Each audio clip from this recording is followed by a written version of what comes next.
Rebonsoir à tous, merci d'être restés avec nous pour la deuxième partie de 19h, le live. On accueille tout de suite sur notre plateau Benoît Rouag, le président de l'Université de Nîmes. Bonsoir monsieur Rouag. Bonsoir. Merci d'être avec nous ce soir. Corentin Corgé, notre journaliste, est resté avec moi pour vous interroger et du coup je lui donne la parole pour poser la première question. Oui, monsieur Rouag, on se demande évidemment la première question. Comment fonctionne l'établissement depuis le confinement? On imagine que l'ensemble des cours a dû basculer en distanciel. Oui, tout à fait. Alors, le premier point qu'il faut signaler, c'est que l'établissement n'est pas fermé. Contrairement à ce qu'on peut peut-être croire, l'établissement continue d'être ouvert. La seule différence, c'est que les étudiants ne sont pas admis dans l'établissement, notamment pour les cours magistraux et les travaux dirigés. Nous avons la possibilité d'avoir des dérogations pour les enseignements à caractère pratique. Aujourd'hui, c'est une dérogation qui nous est accordée par le rectorat sur demande de notre part.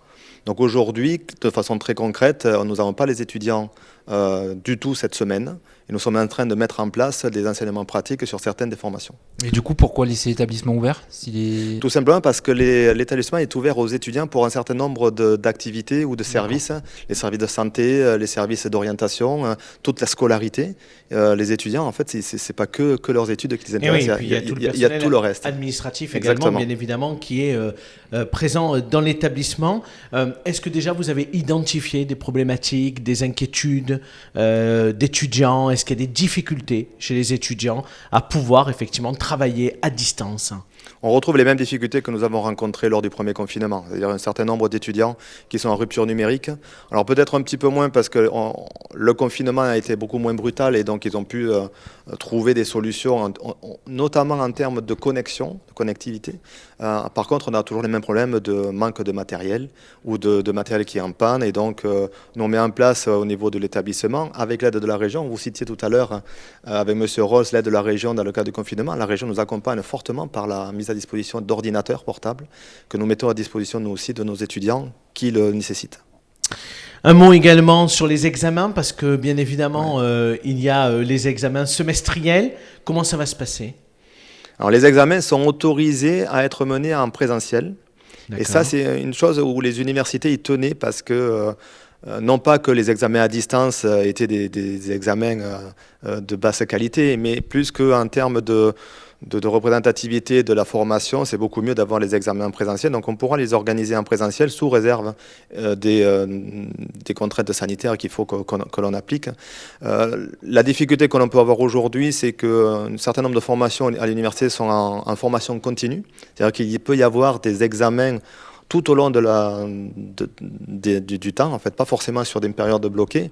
Et là, la difficulté que l'on a, enfin si on peut appeler une difficulté, c'est qu'il faut que l'on jongle pour limiter les déplacements des étudiants. Donc on essaie d'organiser les examens de contrôle continu sur des périodes un peu plus restreintes, de sorte d'avoir les étudiants sur place, mais éviter les déplacements. Ça a tout changé, je présume, cette crise sanitaire.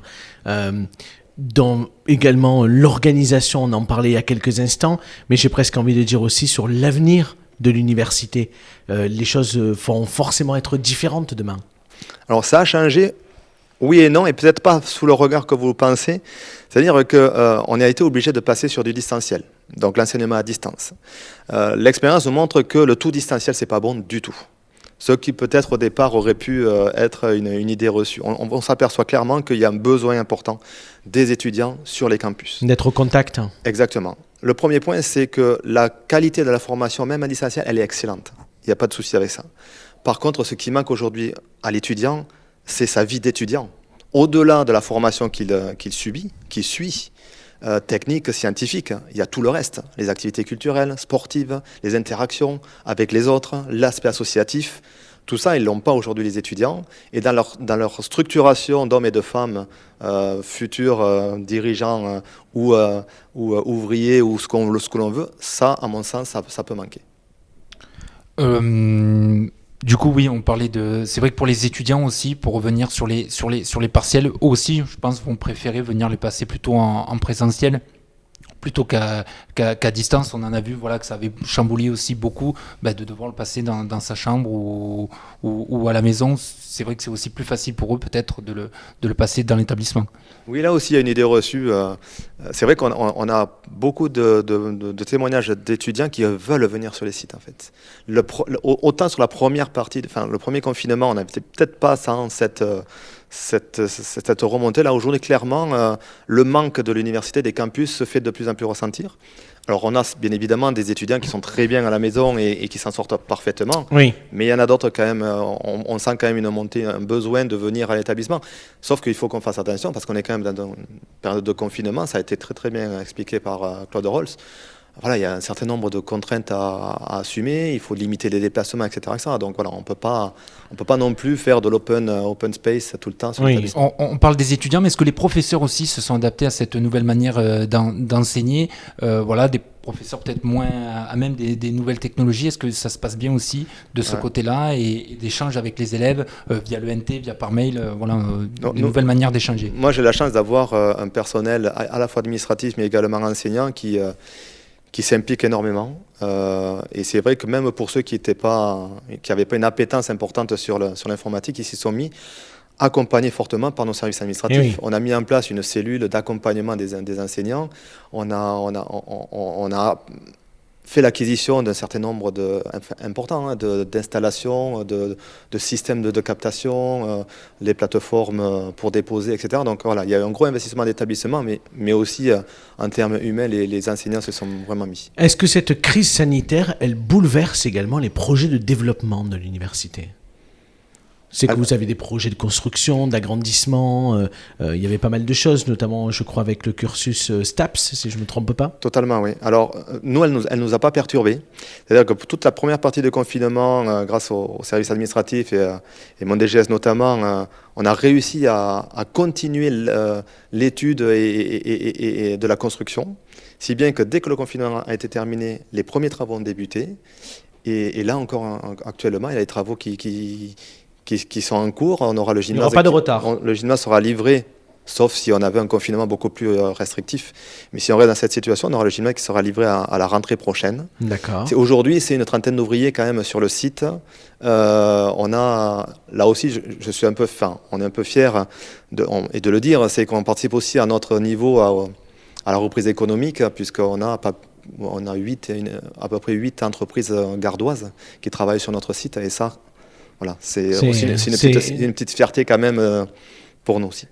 L'avenir de l'université, on en dit un mot également. Comment ça se passe aujourd'hui? Qu'est-ce que vous avez en termes de projection? Qu'est-ce que vous imaginez après le Covid? On l'espère le plus tôt possible. C'est quoi l'université de Nîmes demain?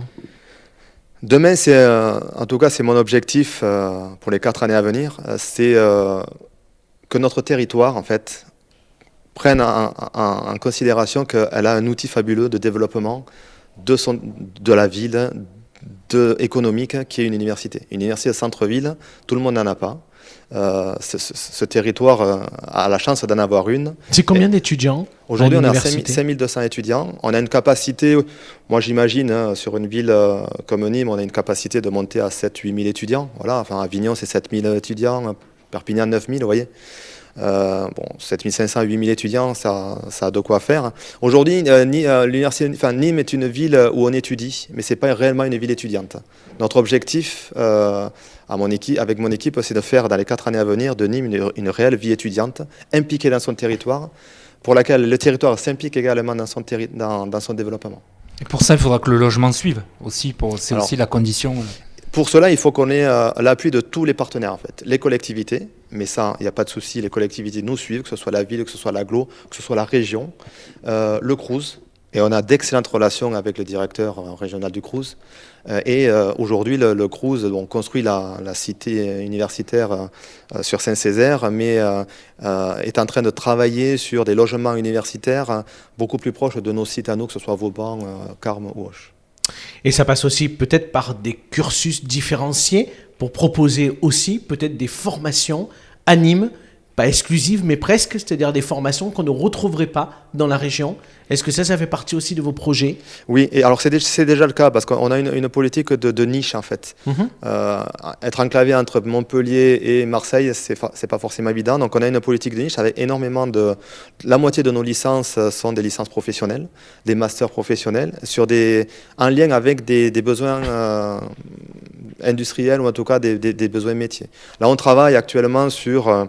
il ne vous a pas échappé qu'il y avait énormément de néo-bacheliers. Oui. 80, je sais plus combien de pourcents, 98% de néo-bacheliers. Donc, beaucoup d'entre eux viennent à l'université, n'ont pas forcément une vocation à faire de longues études à l'université. Donc, on travaille sur du Bac+1, très spécifique, sur des vocations métiers, qui pourraient ouvrir à la rentrée prochaine et qui pourraient donner des solutions à ces jeunes qui en ont besoin. Merci beaucoup, Monsieur Rouag, d'avoir été avec nous sur notre plateau ce soir et d'avoir pu expliquer effectivement la situation de l'université en ce temps de crise sanitaire. Merci, en tout cas. Merci à vous. Allez, je vous propose tout de suite de découvrir la minute reconfinement. Thierry Allard, notre journaliste à Bagnols-sur-Cèze, toujours confiné chez lui, nous propose, comme chaque soir, une petite pépite culture. Ce soir, on parle musique avec le nouvel album du groupe de rock américain Hills.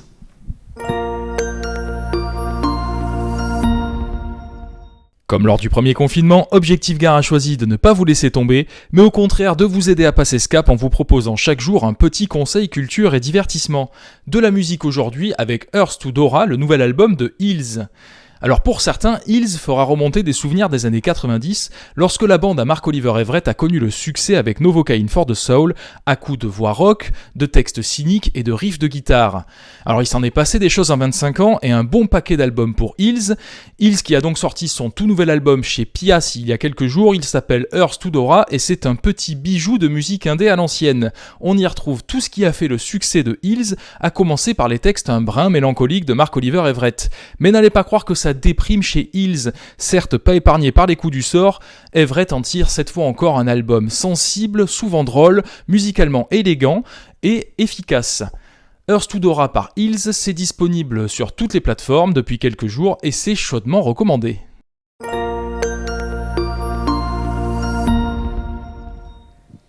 À suivre sur Objectif Gare ce jeudi à 7h, notre rédaction vous proposera un fait du jour consacré aux tests antigéniques, aussi appelés tests rapides, qui arrivent cette semaine dans les pharmacies. On en a parlé tout à l'heure avec Claude Rolls. Une arme de plus dans l'arsenal du corps médical pour dépister les cas de Covid-19 et tenter de juguler cette épidémie qui s'accélère depuis maintenant plusieurs semaines dans notre département. Alors à qui sont destinés ces tests ? Où en est-on dans le déploiement? Et concrètement, sur le terrain, comment ça se passe? On vous en parle demain matin à 7h sur Objectif Gare. Merci à tous d'avoir suivi ce nouveau numéro de 19h, le live. Je voudrais remercier Romain Curat pour la réalisation de cette émission, remercier nos journalistes qui se sont mobilisés une nouvelle fois pour vous proposer ce mercredi 7 heures d'information en direct. On va se donner rendez-vous demain jeudi à 19h. Notre invité, c'est Julien Plantier, le premier adjoint à la ville de Nîmes. Avec lui, on reviendra sur les conséquences de la crise sanitaire sur les services de la capitale du Gard. On parlera bien évidemment des mesures qui sont attendu pour les commerçants et on parlera aussi de l'actualité politique. Je vous rappelle que nos journalistes continuent à vous informer ce soir et demain tout au long de la journée. Pour ma part, je vous donne rendez-vous demain à 19h. Passez tous une très très bonne soirée.